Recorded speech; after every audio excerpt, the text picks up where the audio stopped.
right, we are back here with our third and fourth place match. Looks like, not sure exactly who's starting it off, but looking at these two hands, Javier, what do you think? Well, Canister used Mulligan into an actual very good hand. He has all the pieces like Amulet, Dryad, and Titan. And Spike's deck is not great on the surface, but maybe good enough. I actually agree with the Goblin and Archimancer. It has this like Electromancer vibes where you feel like if they untap with it, you die. Exactly, yeah.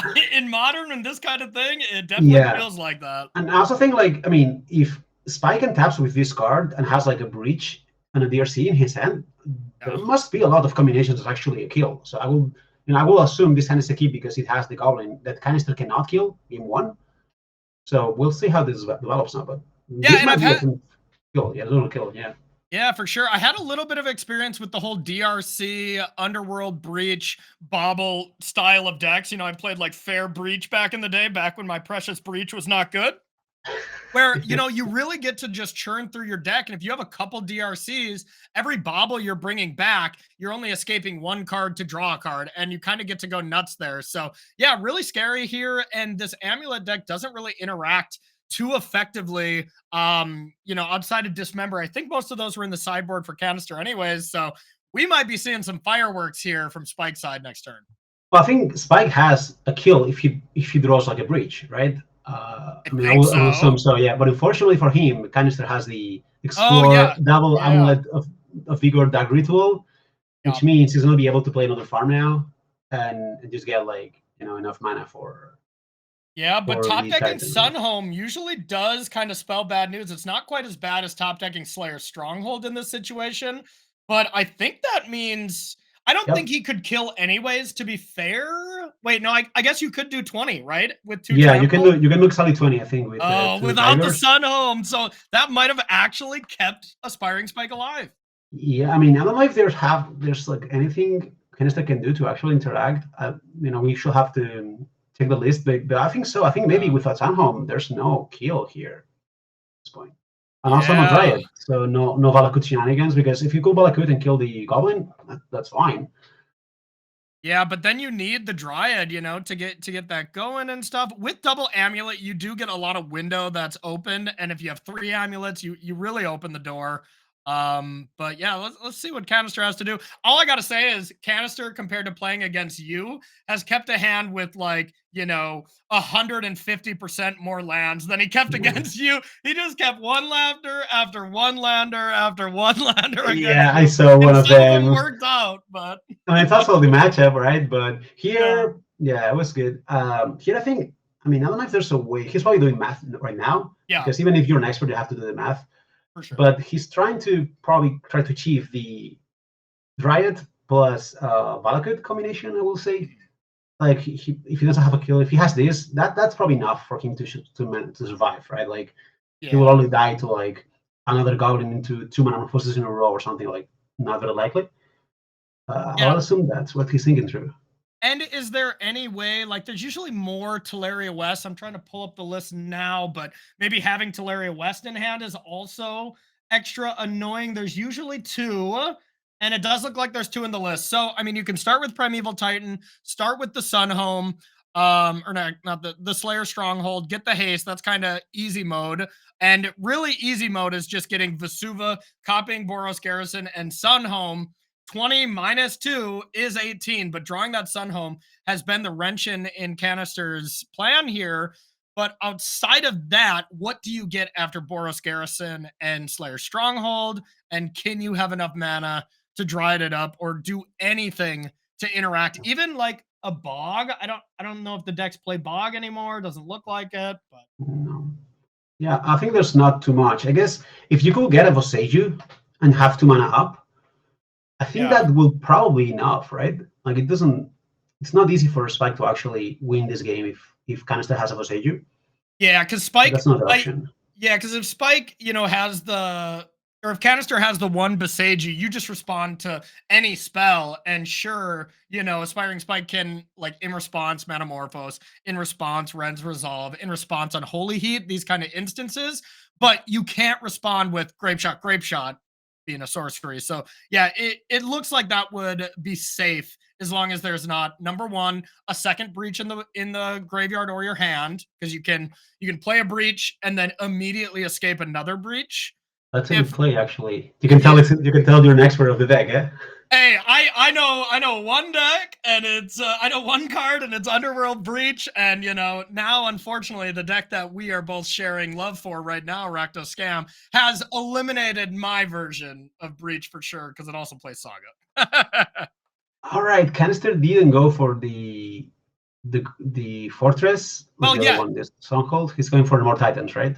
yeah, because you just Teleria West here, and then you get a Titan, and then you can Slayer Stronghold and give haste to both of them. Is that Yeah. enough? That's still only 18, right? Wait, Well, but but that 18 forces the block. Oh, that's perfect. does it. Like you get now the two. Oh, because you have two amulets here. You both. Okay, yeah. You get two garrisons tap and two amulets. Okay. Well, yeah, you just get Slayer Stronghold, Boros Garrison, untap them both, give both Titans haste. But there's 16. Yeah. Oh, yeah, it's only 16, not 18. Okay, but then you also get 2 triggers to be able to find the Dryad or something. I don't know. I'll just let Canister figure this Well, out. there was a line. I mean, he's really an expert of this deck. Like Oh, for he's played sure. the deck forever, and he knows all the ins and outs. He was actually talking before about like how sometimes he sideboards more than 60 cards. Yeah. You can tell how much he has played with the deck now. Yeah, and it's the same with for the last week I played Amulet against Jesse Robkin, and I asked Dom Harvey, like, hey, like how would you kind of sideboard in general against this deck, and he was saying the same thing. You leave a lot more cards in, and you got to really, kind of do some unorthodox sideboarding. And it's a really tough deck to play, but it's incredibly fun. And it's a deck that I normally don't play a lot of, but I had to play a lot of to get ready for Pro Tour of the Lord of the Rings. To just be prepared for those kind of lines in the booth, as it was definitely a deck that was going to be played and even made the top 8. I mean, that tells about how well you prepare the tournaments, and it's also sometimes people don't think that about commentators, right? Like they think like they prepare other things, but you guys actually know what's going on, and for that you have to prepare it as well. Yeah, I think I I actually think it's prepare very good. more for Pro Tours now that I'm not playing in them and I'm commentating them, which, I think safely says something about my prep for Pro Tours, and I probably should have prepared a little bit more. Maybe I would have joined you in a top 8 or 2, but yeah, instead we maybe slacked off a little too much. All right, we see. Will the One Ring actually help against the Spike combo? It will, right? Not a lot. Yes, you can. So that was the biggest problem with Jeskai Breach when the One Ring got printed, is you had to switch from Grape Shot for the couple people that was still doing that to Oracle, so you could win through the One Ring. You cannot win with this deck through the One Ring, as far as I'm seeing from Spike's deck. Yep. So, well, Canister went for the line, the Vestige line we talked about at the beginning. Oh, Well, Javier, that's look the at that breach. draw. Well, that's a breach. Well, this will be lethal before the Vestige, but Yeah. if Spike finds like another breach, as Corey said, or like it has to be another breach, I guess. I think it has to be another breach, but the one thing that you can do is you can Underworld Breach, and in response to the Beseiju, you can just Manamorphose as many times as you can. And each Manamorphose, you're putting a card into your yard. You're actually netting a mana. This is the old like Electromancer style. And Spike has a chance here. Well, he drew Manamorphose into breach. I think he's got it here. Wow. What a game. And honestly, Javier, great, commentating skills here, because you set up the called shot just in case it's a long shot, and it totally looks like it's happening. So we'd be back in the green room patting you on the back, be like, nice call out, man. Paul Cheon is the master of this. He always had these call outs, but this is you, my man. I'm learning. Yeah, I mean, now this has to be. I mean, it's not deterministic kill still, but pretty close to it, I will say, right? Yeah. I mean, I really don't know. I haven't really seen this deck combo off that much. You can always kind of say it with the blue-red storm decks that we've seen in the past, like, is this over? Oh, they have Past in Flames. They have X, Y, Z, This one, maybe not a lot of us are familiar with that, haven't seen it in action that much. Yeah, I mean, maybe he needs one more DRC for this to actually be like a kill. Maybe. But some mana morphos can actually get mana as well. So every card you draw with, for example, Question Druid or Range to Solve, let you dig even more cards. Yeah. Like you can actually cast them because you get generating mana with mana morphoses. So we'll see now how he proceeds. And the one other thing that we got to take into account, step one, Spike can just deal with both Titans, and then there is a pack trigger at Canister's upkeep, so that limits him to 4 mana. Of course, with 2 amulets and another bounce land, that's actually 8 mana. And then you can Teleria West, but I don't think you can West and Titan next turn as of right now anyways, so.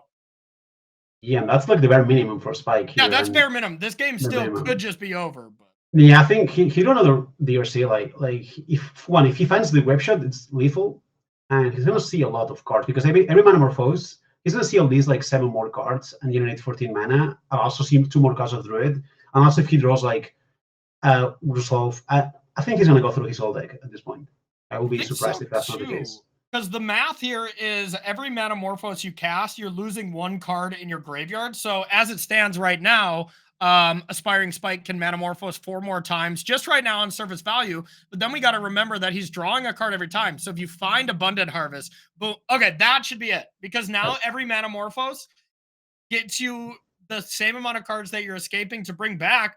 Looks like Spike has this. Well, this was a turn 3 kill against the Foseju in a turn where turn 1 was tap and go. Yeah. Yeah, no kidding. If I would have told you going into this match, Javier, and you would have had to, like, you know, bet your car, let's say, and say, like, okay, one of these players is going to win on turn 3. Who is it going to be? I don't think you were picking Aspiringspike, huh? No, certainly not. I mean, it was actually the Sunhome draw that changed the game. That was, you know, you actually spotted in the moment. You were like, oh, the Sunhome. And you were right, like it just changed the game. Okay, the grab shoot here. I mean, that was powerful. I mean, we said here, like, this Goblin had this Electromancer vibes where if you tap it, you die, and that happened. I'm just saying. Honestly, we got to go back to that. I mean, you know, no matter what, Canister has extreme complaint equity because he had literally 2 outs off that draw step to lose the game, and it was either Slayer Stronghold or Sunhome. If it was any of those, he couldn't lose. Maybe if there's only one Boros Garrison, that was a 3rd land that it could have been, but yeah, really, really unlucky for Piotr. And also, we needed Spike to draw Breach.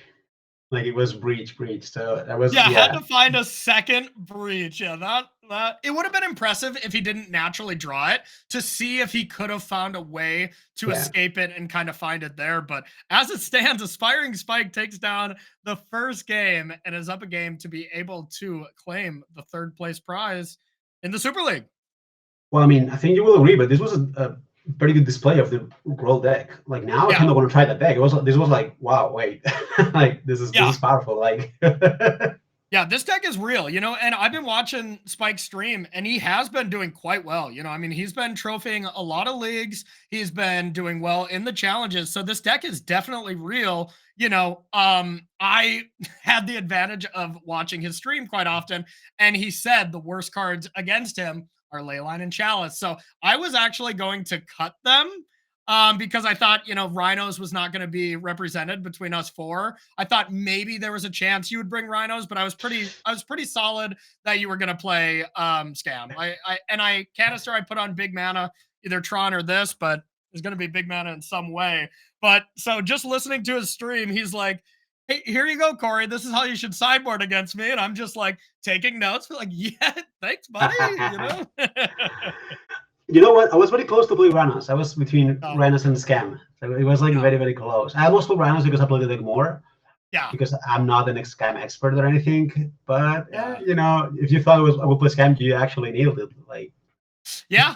And I mean, I was going to leave him in anyways because I put Spike on this deck first and foremost because he's just been playing it a ton. And then 2nd and 3rd was kind of a tie between Up the Beanstalk decks and Scales decks. That was kind of what I put him on, at least. Yeah, I love this game, you know, this mind game stuff. This player's going to play it. I'm saying it every time, but like, I just had a lot of fun with this, way more than I thought I would. Like, it was like extremely fun every week, thinking like, you know, this player's gonna play this, that player's gonna play that. I'm gonna build a sideboard for the meta game. That was just honestly No, I'm totally Very in. The good. Super League is super fun, and that brings us to a little fun like brain exercise, Javier. If the rules were set up where we were just playing our top four and then we were switching decks again, would you have done anything different only playing Canister? Because I definitely would have changed mine only playing Spike. Yeah, going into it. Yeah, honestly, not too much, right? Because I already play like Blood Moon Mimic. So, like, I think maybe a little bit on the sideboard. Like, I'll have one more wear and tear or whatever, but Yeah. maybe not really because I think 1v1 he will be less likely to play Amulet. I think. Yeah, that's true. He might have metagamed you a little bit. And same with me. I put my blood moons in the board and I put extra removal. I mean, obviously you can't change too much from the scam list. It's very much you got to play X amount of cards. So, I put the Bone Crusher in instead of the Blood Moon as my big, huge revolutionary metagame shift here. Yeah, it's definitely like Scamis is already built, that way, right? And Yeah. well, big turn for Canister now. So again, Yes. the dreadful goblin, turn 3 kill maybe. Yeah. So how does this work? So we're gonna get Amulet. The Garden can copy it immediately. Yep. And now we have the Growth Chamber that is going to be 4 mana. Hmm. I guess you just start with Dryad and then the One Ring, right? Yeah, I think that's what's gonna happen. Right into Oh. one ring, setting up like a bunch of combinations of lethal next turn, like Wait a basically minute. Is setting up. there can you do this play if you go Dryad, 1 mana floating, and you Vesuva Stomping Ground? That's only on tap 2. That would only be 3 mana. Never mind. Yep. I think this is definitely like Canister is now guaranteed to not die, which is an improvement from game one. And there's a lot he can do from this Yeah. position, right? Like, Yeah. Yeah, good start here. Here comes the One Ring. So no matter what, Aspiringspike cannot win the game next turn. And now instead of having just one, or instead of only having one Boseiju to break up the Underworld Breach, we do have a second one. But of course, Spike does need to get some more setup here. Doesn't really have it as locked up as he did last game. yeah, maybe. I mean, if he goes off, he might be able to get like a position where he has like a lot of mana and holy hit. But if he's being forced to double lands, that's not the case anymore. Like remember, like no matter how many cards you draw, now in modern you cannot interact instant speed with red cards or whatever. Yeah. And maybe the modern lessons forced, but with the cards in the deck you cannot. So Yeah. I think we're gonna see a turn 4 for Canister, like also for Spike. Like we're gonna see this slow turn here for both players, which is Yeah. obviously good for Canister. Definitely. Totally agree.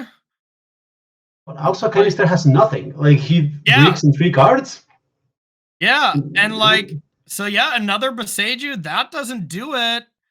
Right, Explorer, you get to probably start with that. I mean, do you just automatically Growth Chamber?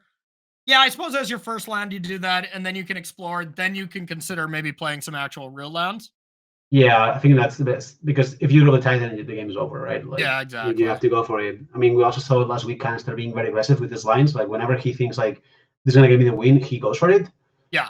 So we will see this as well. But no, more mana. Like he's mana flooded now.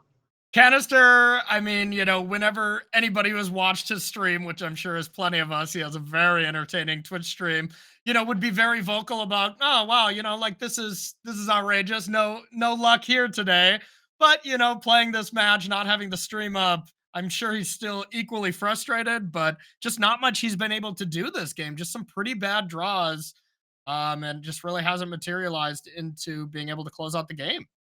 I mean, as I said in game one, he had a lot of complaint equity. Like if Oh, you get so that much. spot and you try to send a number, it could easily be like high 90%. Like I don't know, 98 Yeah. or I don't know. Like it could be like 90 a lot. Yes. Yeah, so if he was, if you were both at the Pro Tour and this happened, at least he would get to go to the team dinner and be like, oh, I can one-up you with a bad beat story, whoever told the first one.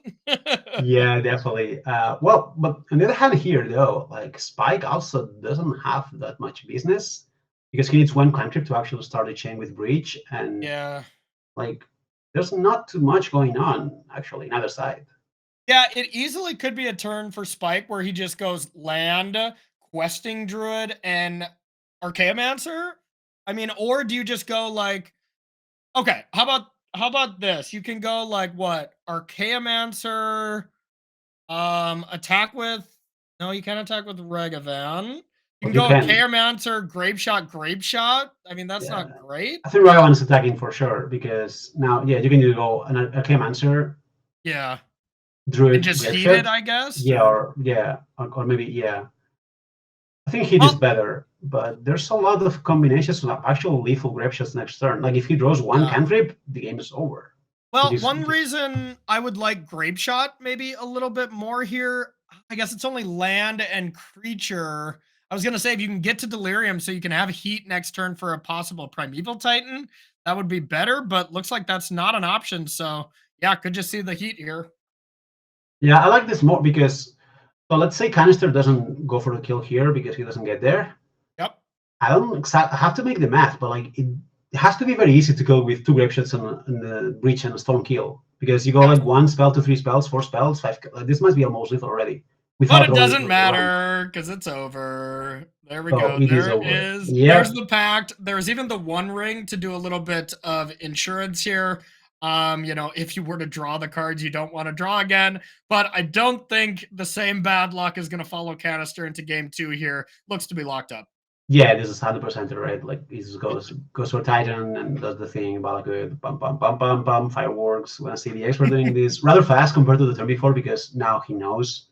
Like Yeah. he's just cooking buttons now and So while these buttons all get clicked and we're going to get ready for game 3, I wanted to ask you about one kind of big decision point that I had in game 2 against Spike. And I'm really curious what you would have done because obviously, the what I ended up doing ended up giving me a win, but that doesn't necessarily mean it was the correct play by any means. And it was that turn where I drew Takanuma, probably the most interesting land, as my 5th land. And I decided to play the Fury into an empty board instead of channeling Takanuma. Is that what you would have done there as well, or would you have done anything different? well, I think that's a good question, Corey. But also keep in mind, I was, as you know, I was doing the commentating, so I actually knew all the hands. Like I knew your opponent's hands as well, which sometimes Sure. makes things less objective.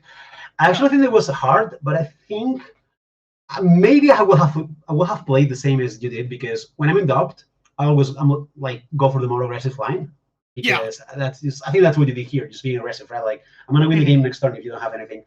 But I think there are actually things that could have gone wrong, especially against Flame Slash or Bolt. Like if you play the Fury and he draws a Bolt, you would actually be in a position where you had nothing left, and you could flop from here. And Fury, if he draws a land, maybe Fury trades with Giganta. Yeah, and I could attack with the other one to like force the block and put him to 3 or something. I can't remember exactly. Exactly, yeah. But if you pass a turn, if he draws a spell, you will be able to Takenuma the Grief back and Grief the Giganta, which is much better from trading because the Fury is still in your hand. Like I felt like you only lose that game if you flood big time, and if you do flood, you have Fury. And I think if you draw spells, you're gonna be fine regardless. Even if you draw like one scam card and another red card, you can still do the trick or whatever because he was so low of total that even the orb mattered. I think both they were like probably gonna win the game regardless. But I think Takenuma one was a little bit safer when things go south there. You know, like if he draws a top decks removal and goes like draws Question Druid into removal, for example, which is obviously like very unlucky, right? We can be there. It was very unlucky, but it could have happened. And if that happens, that just puts you in a bad position. Well, if you pass, I don't think it's that bad because it's not great. But then you play Grief, you kill the Giganta, and then he has to kill Grief, and also has to kill Fury afterwards. Yeah, so the tiebreaker for me was, I was kind of debating exactly the same thing. And the tiebreaker for me is my opponent would have 2 draw steps at a Bolt if I didn't play a Fury. And the worst case scenario was that Spike would draw, untap 5th land, play Giganta, I Takenuma, and then the next turn, maybe I don't have a land and I don't have a way to interact with the Giganta in play.